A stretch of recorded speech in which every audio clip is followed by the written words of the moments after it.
Netmi Nisheka Rochelle Rogers. Upangama mama Nara Hempida Amma Tata Nangi Malli Archie Auntie Bappa Nangi Balu Paula Puspa Rangana Shestra Sakara Sirasa Sakara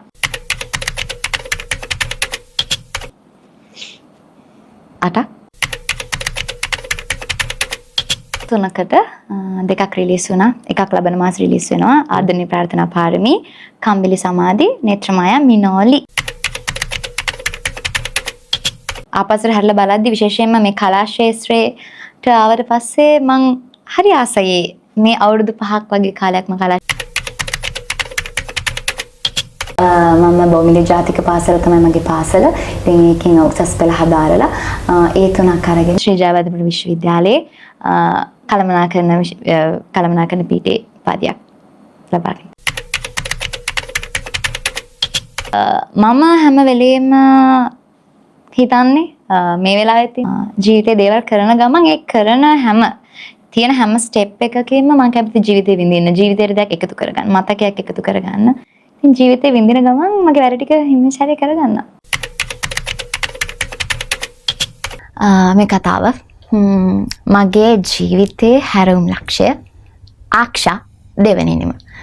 ඉතින් හරිම හම්බයක්. මම එක්තරා නාලිකාවක අවුරුදු කුමරිය වෙලා තමයි මේ ශාස්ත්‍රයට එන්නේ.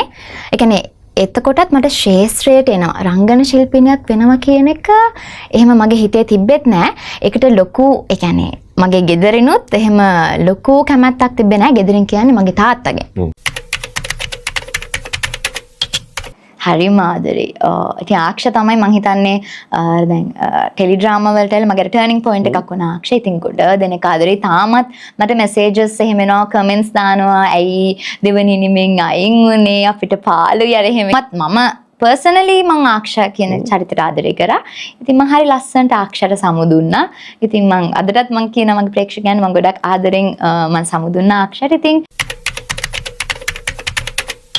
මං විවාහ ජීවිතේට හරි ආස කෙනෙක්. මම හරි ආසයි ෆැමිලි ලයිෆ් එකට.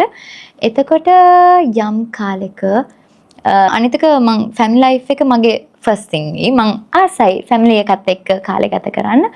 එතකොට ඒක මම කියන්නේ හස්බන්ඩ්ගේ බලපෑමට එහෙම වෙන දෙයක් නෙමෙයි. මම මගේ කැමැත්තෙන් යම් තැනකදී ෆැමිලි එකට මුල් තැන දීලා මොකද මම හිතනවා ඒක මගේ පෞද්ගලික මතේ. මම හිතන්නේ ඕනම කලාකරුවෙක් රංගන ශිල්පියෙක් ශිල්පිනියක් හරිම ආසයි තමන්ගේ හිත ඇතුලේ තියෙනවා රිදී තිරයට එන්න. හැමෝම ආසයි රිදී තිරයෙන් තමන්ව දකින්න. තමන්ව පළවෙනි පාර රිදී තිරයෙන් දකිද්දි කොයි වගේද කියන එක මම ආදරණීය ප්‍රාර්ථනා චිත්‍රපටයේ පාරමීගෙන් තමයි මම මුලින්ම මාව දකින්නේ.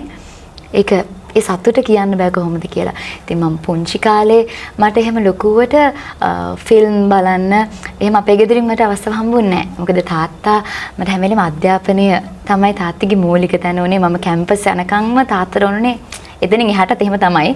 හැබැයි මගේ ටර්නින් පොයින්ට් එකක් අරගෙන මම මේ පැත්තට ආවා. ඊට පස්සේ මම මේ ෆිල්ම් වල ෆෑන් කෙනෙක් වෙන්න මගේ A levels වලින් පස්සේ. මොකද මට ගෙදරින් අවකාශය ලැබෙන්නේ නැහැ මේ පැත්ත ගැන බලන්නවත්. මොකද ඉගෙනීම කියන එක තමයි තිබ්බේ. ඉතින් ඒකෙන් පස්සේ මම ලොකු ෆෑන් කෙනෙක් වුණා. ඊට පස්සේ කොහොම හරි පුංචි තිරේ තමයි මගේ පළමු තැන වෙන්නේ. රූපවාහිනිය අවුරුදු කුමරිය හරහා ඊට පස්සේ තමයි මම පුංචි තිරේට එන්නේ. ඒත් එක්කම හැබැයි මට 2021 දී තමයි ආදරණීය ප්‍රාර්ථනා චිත්‍රපටයට ආරාධනා ලැබෙන්නේ. ඊට පස්සේ 2023 ටෙලිකාස්ට් රිලීස් වෙනවා ආදරණීය ප්‍රාර්ථනා චිත්‍රපටය. ඒ පළවෙනි මොහොත මම පාරමීව රිදී තෙරෙන් දැක්ක මොහොත මට තාමත් හීනයක් වගේ. මං හරි ආසයි. හැම වෙලෙම hina වෙලා ඉන්නවා. මිනිස්සුන්ට ප්‍රශ්න එනවා. මට ප්‍රශ්න එනවා. හැබැයි හැමදේම හොඳ විදිහට හිතනවා. හැමදේම වෙන්නේ හොඳට කියලා හිතලා හැම වෙලෙම hina වෙලා හැම ප්‍රශ්නෙම හොඳට විසඳ ගන්නවා. කියන්නේ මිනිස්සුනේ ප්‍රශ්න නෙපොලේ තියවා. හොඳට හිතලා හොඳට විසඳගෙන හැම වෙලෙම hina වෙලා ඉන්නවා. කොහොම හිටියත් සතුටින් ඉන්න.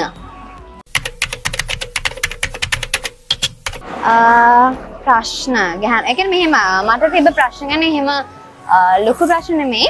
අර කට්ටිය කියන්න ගත්තා. මොකද මම කැම්පස් යන ගමන් ඒ කියන්නේ මම ෆීල්ඩ් එකට ආවේ එහෙම අවුරුදු කුමාරියුනෙත් කැම්පස් එකට යන ගමන්. ඉතින් කට්ටිය කියන්න ගත්තා ඇයි ඔයා මේ ඩිග්‍රී එකක් කරන ගමන් ෆීල්ඩ් එකට ආවේ. මොකද සමහරක් කට්ටියගේ හිතේ ෆීල්ඩ් එක ගැන තියෙන්නේ ගැහැණු ළමෙක් ෆීල්ඩ් එකට එන එක ගැන එච්චර හොඳ දෙයක් නෙමෙයි. ඒක හොඳ නැහැ. මේක මෙහෙමයි එහෙම. ඉතින් මගෙන් අහන්න ගත්තා ෆීල්ඩ් එකේ ඇයි ඔය ෆීල්ඩ් එකට එනවා ඩිග්‍රී එකකුත් කරන ගමන් එහෙම නැහැ. ඕනම ෆීල්ඩ් එකක් මම කියන්නේ තමන් හරියට ඉන්නවා නම් තමන් හරි විදිහට වැඩේ කරනවා නම් තමන්ගේ ලිමිට්ස් දන්නවා නම් ඕනම ෆීල්ඩ් එකක් හරි ලස්සනට හොඳට තමන්ට ඉස්සරහට යන්න පුළුවන්. මම හරි ආසාවෙන් ෆීල්ඩ් එකේ වැඩ කරන්නේ. ඒක තමයි මට ප්‍රශ්නේ.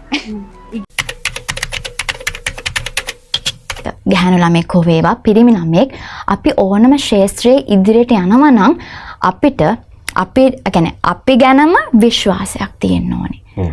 හැදියාවක් තියෙන මං හැදියාව කියන අංක එකට දාන ඕනම ශාස්ත්‍රයක. ගැහැණු ළමෙක් හෝ පිරිමි ළමෙක් විශේෂයෙන් ගැහැණු ළමෙක්. හැදියාව කියන දේ නම්බර් 1. අනිත් එක තමයි තමන්ට තමන්ව පාලනය කරගන්න පුළුවන් වෙන්න ඕනේ සහ ලිමිට් එක සීමාවක් තියෙන්න ඕනේ.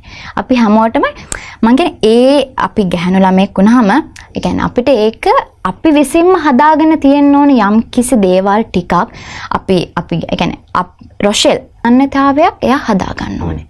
යම් කිසි තැනකට ගියාම ඒ ඉන්න විදිහ ඕනම කෙනෙක් දැන් අපි කියන හොයනවා වැඩි. අපි තැනකට ගියාම ඕනම කෙනෙක් සමහර කලට එකපාර හොයන්නේ නැහැ. හැබැයි හොරෙන් හරි හොයනවා. දැන් ආයේ මොකද්ද? එයා ඉන්නේ කොහොමද? කන්නේ මොනවද? මම මේකත් ඉඳලා තියෙනවා. ඉතින් හැබැයි ඒ කියන්නේ අපි ජීවිතේ ලොකු පාඩමක් කරගන්න ඕනේ. කවුරුත් අපිව වට්ටන්න හැදුවත් අපි වැදලා දාන්න හැදුවත් අපි යන අරමුණේ ඒ කියන්නේ ඒගොල්ලෝ අපිට එක එක බාධක දාලා අපිව අරමුණට යවන්න නැතුව අපිව ගලවලා අයින් කරන්න හදනවා. හැබැයි අපි තවත් ශක්තිමත් වෙන්න ඕනේ. ඒ අරමුණට ගිහිල්ලා ඒ කියන්නේ අරමුණට යනකම් අපි අපේ ගමන නවත්තන්න හොඳ නැහැ. මේ හැමදේම දිහා කෙනෙක් බලන් ඉන්නවා. ඉතින් අපිට මේ දේවල් අපි කාට හරි දෙයක් කරොත් අනිත් පැත්තට වෙන්න පුළුවන්. ඒ දේ මම දැනන් ඉන්න නිසා මම ඒ දේ කාටවත් කරන් යන්නේ නැහැ. හැමදේම දරාගෙන ඉන්නවා. හැබැයි අපිට මානසික නිදහස ඕනේ. මානසික නිදහස ඕනේමයි. මානසික නිදහස නැතිම නම් මානසික පීඩනය වැඩි නම් අපි එතනින් අයින් වෙන්න ඕනේ. අපිට ඊට වඩා හොඳ තැනක් ලැබෙනවා අනිවාර්යෙන්. අපි හරිනම් අර මං කිව්වත් වගේ කලාකාරිනියක් ඒ කියන්නේ මේ ශාස්ත්‍රය තුළ ඕනම කෙනෙක් බලාගෙන ඉන්නේ වැඩක් කරලා ඒක එළියට ආවට පස්සේ ඒ ලැබෙන ප්‍රේක්ෂක ප්‍රතිචාර ප්‍රේක්ෂක අතරට ගියා නම් තමයි ප්‍රේක්ෂක ප්‍රතිචාර අපිට ලැබෙන්නේ. ඒක මිනිස්සු වැළඳ ගත්තා නම්. ඉතින් මම හරිම ආඩම්බරයි හරිම සතුටුයි. ඒ කියන්නේ මට ඒ කියන්නේ යම් කිසි වැඩක් කරාම ඒකට ලැබෙන ප්‍රේක්ෂක ප්‍රතිචාර කියන්නේ හරිම ආදරණීයයි. මම ගොඩාක් ආදරය කරන ඕගොල්ලෝ දෙන ආදරයට මොකද ඒ නිසා තමයි ඒ සතුට තියෙන්නේ. අපි සතුටු වෙන්නේ අන්න ඒ දේ නිසා. ඉතින් ගොඩක් ආදරේ ඕගොල්ලෝ ලබා දෙන ආදරයට කියන්නේ ඉතින් හරි සතුටුයි ඒ දෙන ආදරයට විවේචනත් එනවා. අර මං කිව්වා වගේ ඉතින් ඒ දේවලුත් අපිට යම් කිසි දෙයක් හදාගන්න තියෙනවා නම් අනිවාර්යෙන් ඒ දේ හදාගන්නවා. හැබැයි සමහරක් කමෙන්ට්ස් වලට ප්‍රතිචාර මම බලනවා. ඉතින් අර මේවා ගණන් ගන්න නැහැ. ඉතින් ඒක තියලා මම හැම වෙලේම අර මං කිව්වා හැම දෙයකම හොඳ දකින්න කෙනෙක්. ඉතින් හරි ආදරෙන් වළඳ ගන්නවා ඔයාලගේ ආදරේ. ගොඩක් ආදරේ.